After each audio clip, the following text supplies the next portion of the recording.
सरगोदा के बाद खबर शामिल करते चले म्यानी से, जहां गंदम की कटाई का सीजन तो शुरू हो चुका, लेकिन हुकूमत पंजाब की तरफ से मुकर्ररा कीमतों पर किसान सख्त परेशान दिखाई दे रहे हैं। मजीद जानते हैं इकबाल बरताना से।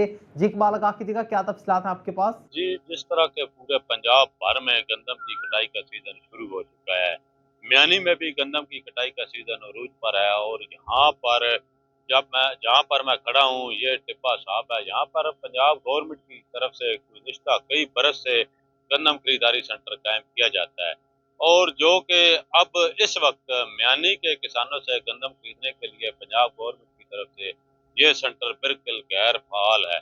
यहाँ पर किसी किस्म की गंदम खरीदारी के लिए ना कोई बैनर लगा गया है, ना ही कैंप का आगाज किया गया है, जिससे यहाँ पर के किसान जो है वो मुश्किलात में शिकार हैं। वो कहते हैं कि हमारी गंदम जो है वो व्यापारी तो कम रेट में खरीदते हैं, अगर ये सेंटर फाल किया जाए तो गवर्नमेंट रेट 3500 के मुताबिक हमारी गंदम जो है वो गवर्नमेंट खरीद सकती है और हमें बारदाना मुहैया कर सकती है।